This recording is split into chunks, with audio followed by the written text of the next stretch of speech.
안녕하세요. 연구장비 교육지원처 시험분석지원팀에서 XRD 담당하고 있는 이경혜입니다.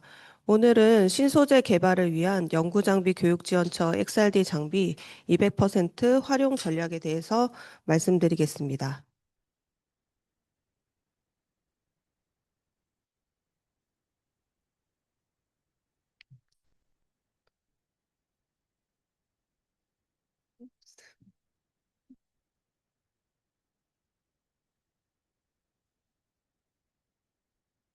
지금 페이지 업다운이 안 돼서 선생님 페이지 업다운이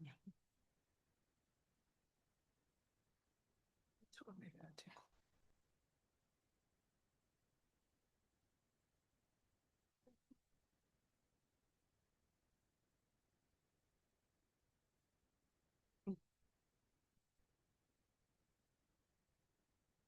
다시 할까요? 오늘은 신소재 개발을 위한 연구장비 교육지원처의 XRD 장비 200% 활용 전략에 대해서 말씀드리겠습니다. 오늘 말씀드릴 내용은 XRD 기본 개념, XRD 장비 구성, 그리고 주요 측정법 원리, 샘플링 및 측정 조건 설정에 대해서 설명드리겠습니다. 먼저 XRD 기본 개념에 대해서 설명드리겠습니다. XRD 장비란 X선을 이용해 물질의 결정 구조를 분석하는 장비로 이 그림은 XRD를 계략적으로 표현한 그런 그림입니다. 왼쪽에는 엑스레이 소스가 있고 오른쪽에는 디텍터가 있습니다. 장비 중앙에 샘플을 놓고 엑스레이를 조사하게 되면 엑스레이가 디프렉티드 돼서 디텍터에 기록이 되는데 그거를 오른쪽 그래프로 저희가 받게 됩니다. 이 오른쪽 그래프의 픽들은 시편의 원자 배열과 구조로 결정이 되기 때문에 이 물질의 결정 구조를 규명할 수가 있습니다. XRD로 분석하는 재료는 크게 세 가지로 분류할 수 있는데요. 싱글 크리스탈은 원자가 전체적으로 하나의 규칙적인 배열을 이루는 구조입니다. 그리고 다결정은 방향이 서로 다른 여러 개의 작은 결정립들이 모여 있는 구조로 대부분의 금속이나 세라믹 재료가 여기에 해당됩니다. 그리고 비정질 같은 경우는 원자 배열이 규칙성이 없는 구조로 유리가 대표적인 예입니다. 이 단결정이나 다결정 같은 경우에는 각 결정면에서 해당하는 날카로운 픽이 이렇게 피크로 나타나게 되는데 비정질의 경우에는 픽이 굉장히 브로드하고 넓은 픽이 나타나 구조를 특정하기가 어렵습니다. XRD로 측정할 수 있는 분석 모드가 생각보다 굉장히 다양한데 가장 기본이 되는 분석 모드는 세타 투 세타 스캔입니다. 다결정 시료의 평균 구조랑 상분석을 할 수가 있고 크리스탈라이트 사이즈나 레티스 스트레인도 분석이 가능합니다. 그리고 크리스탈리니티도 분석이 되고 RIR이라고 해서 상대적 정량 분석도 가능합니다. 그리고 리트벨트 리파이먼트 같은 경우에는 전체 패턴을 계산해서 격자 상수, 결함, 상비율을 정량화할 수 있는 그런 고급 분석 기법도 가능합니다. 그리고 GID 분석은 방막의 표면층을 회절 분석하는 그런 분석법이고, 락킹 커브는 결정의 정렬도를 평가하는 그런 분석법입니다. 그리고 텍스처나 폴피겨 같은 경우는 결정의 배양성을 분석하는 그런 측정법입니다. 그리고 RSM 같은 경우는 격자 변형과 이완율을 분석하는 방법이고, XRR 같은 경우에는 방막의 두께, 밀도, 거칠기를 평가하는 그런 분석법이고 저희가 이렇게 여러 분석법들이 있는데 저희 유니스트에서는 보통 세타 투 세타 스캔이랑 GID 스캔 그리고 XRR 분석이 수요가 가장 많기 때문에 학생들이 자율로 사용을 하고 있습니다. 이 슬라이드에서는 그 XRD 분석의 가장 기본이 되는 브래그 법칙을 설명드릴 건데요. 시편의 엑스레이를 조사하게 되면 각 결정면에서 산란이 일어나게 됩니다. 이렇게 인접한 두 개의 결정면에서 이제 엑스레이가 산란이 될 때 이 아래쪽에 경로차가 발생을 하게 됩니다. 이 경로차가 그 파장의 정수배가 되면 보강 간섭이 일어나서 회절이 발생됩니다. 그거를 수식으로 나타낸 게 이 식인데요. 이 식을 보시면 N은 정수, 그리고 람다는 저희가 사용하는 파장, 그리고 세타는 이 엑스레이가 들어가는 입사각입니다. 그래서 XRD로 이 입사각을 측정해서 역으로 이 명광 거리를 계산하게 됩니다. 그래서 이거를 가지고 저희가 결정 구조를 분석하는 기본 원리로 사용을 하게 됩니다. 그 XRD의 분석 면적 같은 경우는 일반적으로 브래그 브렌타노 분석에서 약 2mm에서 10mm 정도의 직경을 분석할 수가 있습니다. 이 마이크로 XRD를 사용하게 되면 10에서 100 마이크로 수준의 미세 영역도 분석이 가능하고 이 XRD의 분석 면적에 영향을 주는 여러 인자가 있습니다. 그 중에 입사각이 가장 큰 영향을 미치고 입사각이 작아질수록 풋프린트가 급격히 증가해서 수 센티미터까지도 분석이 가능합니다. 그리고 다이버전스 슬릿은 들어가는 입사빔의 높이를 설정하는데 이 다이버전스 슬릿이 크면 풋프린트가 증가해서 넓은 면적을 측정할 수 있습니다. 이렇게 그 다음에 랭스 리밋 슬릿 같은 경우에는 시료의 바로 앞단에 들어가는 슬릿인데 앞쪽에서 만들어진 푸프린트를 물리적으로 잘라내는 그런 역할을 하게 됩니다. 저희는 장비별로 여러 랭스 리밋 슬릿을 보유하고 있어서 학생들이 시편 사이즈에 맞게 적절한 랭스 리밋 슬릿을 사용을 해서 분석을 하고 있습니다. 그리고 X선의 침투 깊이와 영양 인자인데 일반적인 XRD 침투 깊이 같은 경우는 수 마이크로에서 수십 마이크로 정도가 됩니다. 근데 측정하는 재료랑 측정 조건에 따라서 이 침투 깊이가 크게 변화되게 됩니다.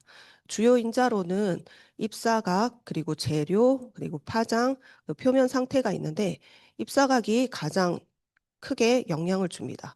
입사각을 저각으로 이렇게 조사하게 되면 시편의 표면만 얇게 침투하게 되고 고각으로 입사각을 이제 변경시키게 되면 엑스레이가 깊게 들어가서 안쪽 깊은 곳까지 측정이 가능합니다. 특히 재료의 흡수 계수도 영향을 많이 주는데요.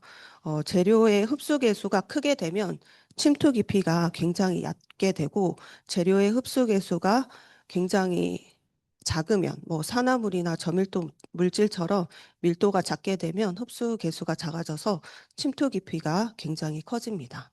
그리고 엑스레이 파장이랑 표면의 상태도 엑스레이의 침투 깊이에 영향을 주게 됩니다.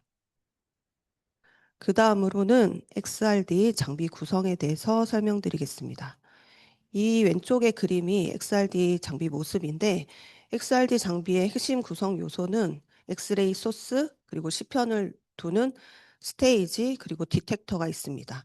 이 세 가지를 회전시키거나 이동시키는 제어하는 고니어미터가 있는데 이렇게 네 가지가 XRD 장비의 핵심 구성 요소입니다. 그리고 들어가는 엑스레이에 이 엑스레이를 정제시켜주는 광학계가 있는데 모노크로메이터, 미러, 필터 이것들을 선택해서 빔을 정제시킵니다.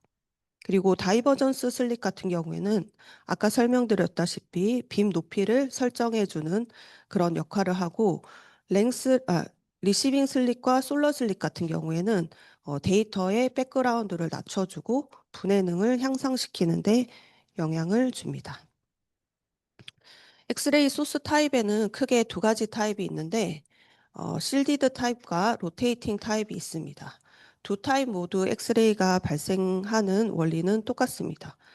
이 중앙의 금속 타겟에 일렉트론을 가하게 되면 이 중앙의 타겟에서 특성 엑스레이가 발생을 하는데 실디드 타입 같은 경우에는 타겟이 고정이 되어 있습니다. 그리고 파워가 1.6kW로 굉장히 낮기 때문에 저희가 측정하는 엑스레이 인텐시티도 약해지고 측정 시간도 길어지는 단점이 있습니다.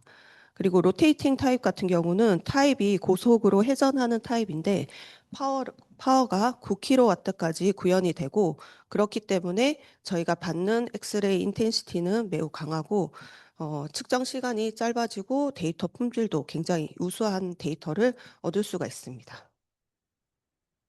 그리고 단색화 장치인 모노크로메이터가 있는데 이 모노크로메이터는 결정의 브래그 회절을 이용해서 K알파1 파장만 선택적으로 선택하는 장치입니다. K알파2를 제거해서 완전히 단색화를 할 수 있는 장점이 있고 픽의 분해능도 다른 모노크로메이터, 미러, 필터 중에 가장 분해능을 향상시키는 그런 역할을 합니다. 근데 그에 반면에 인텐시티를 크게 낮추게 되는 단점이 있습니다. 그리고 정렬에도 굉장히 민감하기 때문에 장비 관리를 굉장히 한 달에 한 번씩 정도 관리를 해야 됩니다. 그리고 보통 이제 이런 모노크로메이터를 사용은 언제 하냐면 HRXRD를 측정할 때나 리트벨트 리파이먼트 혹은 레티스 파라미터를 분석을 해야 될 때, 혹은 내 시편이 결정사항이 굉장히 복잡할 때 같은 경우에 이 모노크로메이터가 달려있는 장비를 사용하시는 게 굉장히 분석에 유리합니다. 저희 시험 분석 지원팀에는 HRP, XRD가 이 인시던트 모노크로메이터가 달려있기 때문에 필요하신 경우에 이용을 하시면 될 것 같습니다. 그리고 장비 성능 지표를 나타내는 각도 분해능이 있는데 이 각도 분해능은 서로 가까운 투세타 픽을 구별할 수 있는 능력입니다. 실무에서는 반갑폭을 주로 활용을 하고 있고 XRD에서 각도 분해능이 특이한 점은 이 투세타에 따라서 각도 분해능이 달라진다는 것입니다. 그래서 일반적으로 편리하게 사용하기 위해서 대표 피크 하나를 선택해서 사용을 하고 있고 주로 25도에서 40도 근처의 픽을 선택해서 사용을 하게 됩니다. 이 각도 분해능은 각 장비 담당자들도 측정을 할 수가 있는데 랩식스나 커런덤 같은 표준 시료를 사용해서 저각에서 고각까지 세타 투 세타 방식으로 측정을 하고 그 각각의 픽에서 풀 위드 하프 맥시멈을 추출해서 이렇게 곡선으로 아래쪽에 어, 그릴 수가 있습니다. 이 곡선 보시면 투세타가 저각에서는 풀 위드 하프 맥시멈이 굉장히 낮아서 좋은데 고각으로 갈수록 올라가는 것을 볼 수가 있습니다. 한마디로 고각으로 갈수록 분해능이 떨어지는 거고 이거는 모든 XRD의 공통적인 현상입니다. 그리고 XRD에서 저희가 사용하는 주요 지오메트리 두 가지 방식이 있는데 브레그 브렌타노 방식은 발산빔을 사용해서 포커싱하는 지오메트리입니다. 그렇기 때문에 레졸루션이 굉장히 높고 픽이 샤프한 픽을 얻을 수가 있습니다. 근데 단점이 있는데 시편의 영향을 굉장히 많이 받기 때문에 시편의 높이와 평탄도에 민감하게 반응을 하게 됩니다. 샘플링은 굉장히 주의해서 하셔야 되고 주로 분말 시편이나 일반 분석에 활용을 합니다. 그리고 패러럴 빔 모드 같은 경우에는 미러를 사용해서 빔을 패러럴하게 만들어서 넘 포커싱으로 측정을 하는 분석법인데 그렇기 때문에 상대적으로 레졸루션이 낮고 시편 상태에 영향을 적게 받습니다. 주로 방막 시편이나 러프한 샘플을 측정할 때 이 측정 모드를 활용합니다. 그래서 내가 어떤 분석을 할지, 어떤 시편을 분석할지에 따라서 적절한 지오메트리를 선택하는 것이 매우 중요합니다. 저희 시험 분석 지원팀에는 총 5대의 XRD가 있는데 크게 부르커사의 장비 2대와 리가쿠사 장비 3대를 보유하고 있습니다. 이렇게 3개를 보유하고 있는데 브루커사 장비는 1.6kW로 아까 제가 설명드린 실디드 타입의 그 소스를 사용하고 리가쿠 장비 같은 경우에는 파워가 8에서 9kW로 로테이팅 타입의 소스를 사용합니다. 이 파워가 높은 거는 내 시편에 만약에 크리스탈리니티가 적거나 혹은 미량 상분석 혹은 시편의 양이 작을 때 굉장히 유리한 결과를 얻을 수가 있습니다. 내 단점도 있는데 어, 실제로 분석을 할 때 빔을 켜고 분석을 안 하실 때는 장비를 꺼야 됩니다. 장비를 킬 때 30분 정도 소요가 되기 때문에 예약을 하실 때 30분 정도 고려해서 예약을 하셔야 되고 시간적으로 조금 손해가 있는 부분이 좀 단점입니다. 그리고 빔 같은 경우에는 5대 장비 모두 타겟을 카파를 사용하고 아까 말씀드린 것처럼 하이 레졸루션 파우더 XRD 같은 경우는 모노크로메이터가 달려 있어서 카파 K 알파 1 단색빔을 사용한다는 장점이 있습니다. 그리고 이 5개의 장비는 투세타 레인지가 조금씩 다른데 특히 노멀 XRD는 10도부터 측정이 가능하기 때문에 주의해서 사용을 해 주셔야 되고 모든 XRD가 다양한 분석 모드를 지원하지만 자율 사용 기준으로 봤을 때 하이 레졸루션 XRD는 방막 XRR 분석을 하고 하이 레졸루션 XRD2는 방막 GID 분석을 전용으로 사용을 하고 있습니다. 그리고 나머지 장비는 분말 결정 구조 분석에 활용을 하고 있습니다. 그리고 여기 나와 있는 샘플 어마운트 같은 경우는 시편에 필요한 최소량이에요. 그래서 실제로 이만큼 준비하시는 게 아니라 이거보다 훨씬 많이 여유가 된다면 많이 가져오시고 최소로 만약에 어쩔 수 없이 시편을 준비할 수 없다 할 때는 요 정도의 양도 분석이 가능하다는 거 참고하시면 될 것 같습니다. 그다음은 주요 측정법 원리에 대해서 설명드리겠습니다. 세타 투 세타 측정법 같은 경우에는 XRD 분석에서 가장 기본이 되는 분석법인데 이 엑스레이 소스랑 디텍터가 연동이 되어서 저각에서 고각까지 동일한 각속도로 이제 측정을 하게 됩니다. 이동하면서 측정을 하게 되는데 그렇기 때문에 엑스레이가 시편 내부로 깊게 침투를 하고 어, 그렇기 때문에 파우더나 벌크, 시편의 평균 구조 분석에 적합합니다. 일반적인 상분석이나 격자상수 계산이 가능하고 결정구조 분석에 최적이기 때문에 XRD 분석에서 가장 많이 활용이 되는 그런 분석법입니다. 그 다음은 저각입사 회절법인데 저희가 보통 GID라고 부르고 이 측정법은 앞에 나와 있는 세타 투 세타 측정법이랑 이제 큰 차이점이 있는데 바로 입사각이 굉장히 얇게 고정이 되어서 측정된다는 겁니다. 입사각을 임계각 근처로 얕게 고정을 하고 디텍터만 움직여서 측정을 하게 되는데 그렇기 때문에 엑스레이의 침투 깊이가 굉장히 얕게 되고 보통 수나노에서 수십 나노 깊이만 분석이 가능합니다. 그래서 내가 측정해야 되는 시편이 방막이거나 혹은 표면 코팅층, 산화층의 결정 구조 분석을 해야 한다고 하면 GID 분석법을 이용하시면 됩니다. 네, 단점이 있는데 시편의 양이 작기 때문에 인텐시티가 약할 수가 있고 매번 정렬을 해야 돼서 오토로는 사용이 불가능하고 시편마다 정렬을 하고 측정을 해야 되는 단점이 있습니다. 그리고 X선 반사율 측정법입니다. 이거 보통 XRR이라고 부르는데 이 XRR 측정법은 시편의 회절이 아닌 반사를 이용해서 측정하는 측정 기법입니다. 그렇기 때문에 시편이 결정이 아니더라도 시편의 얇은 경계층만 있으면 XRR 분석이 가능합니다.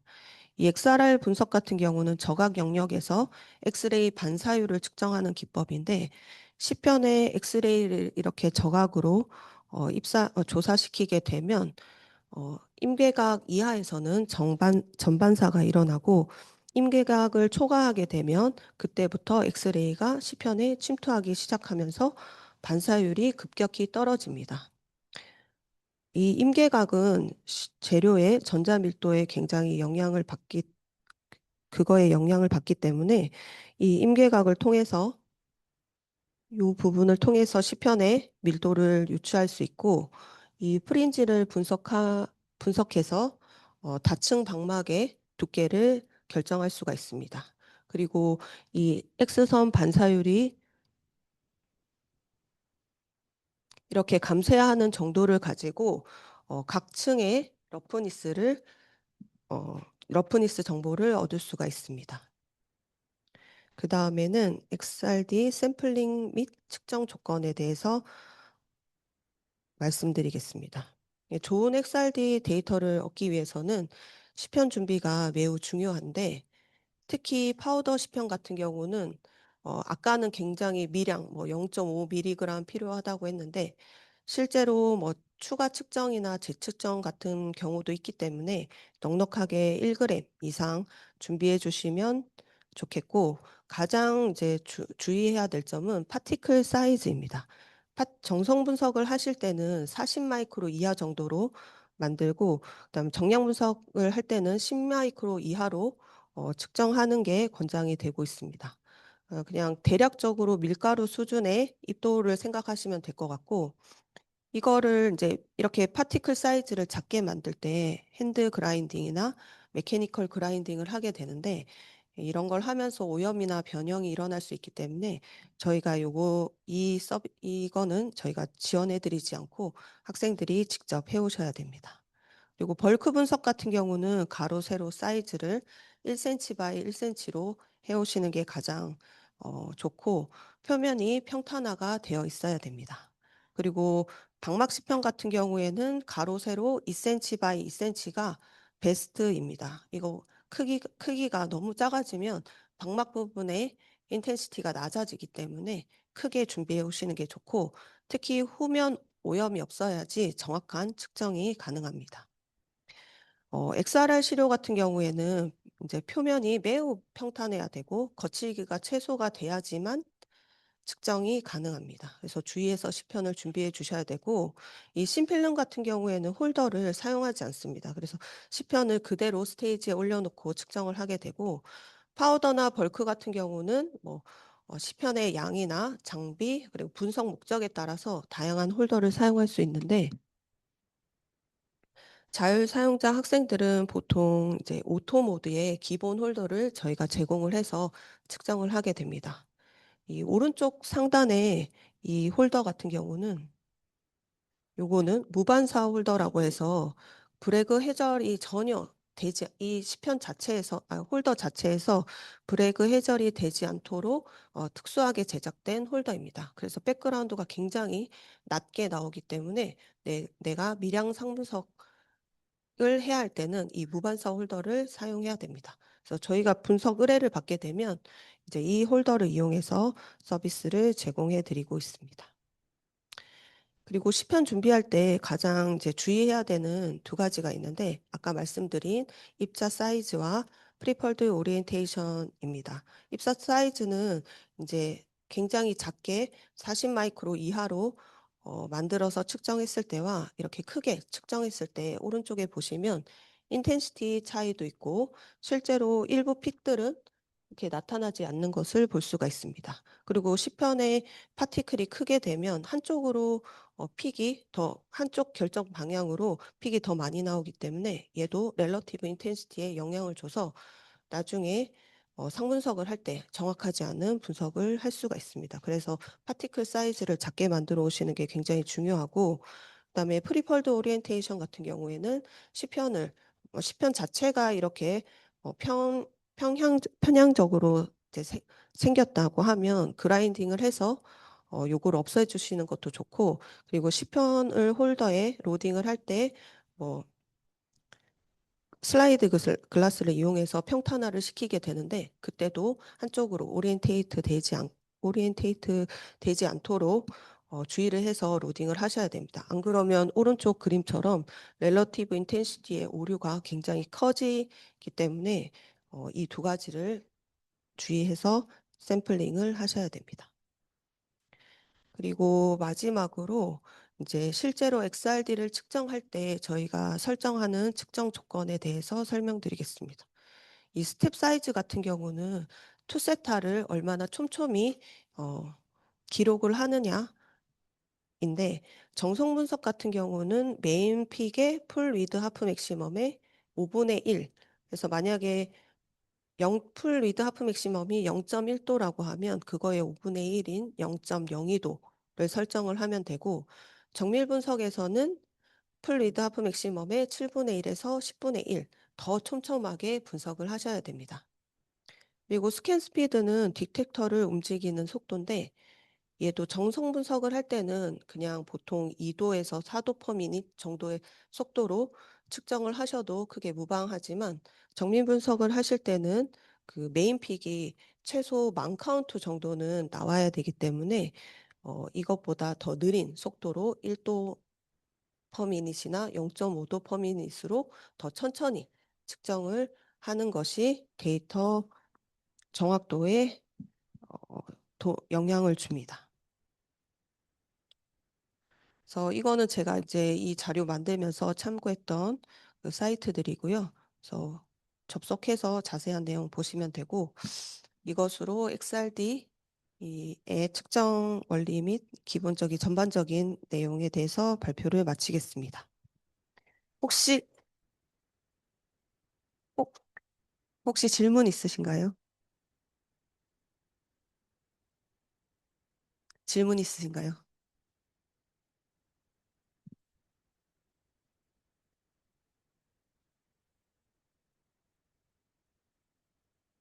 아, 그리고 QR코드로 설문조사 부탁드릴게요. 여기.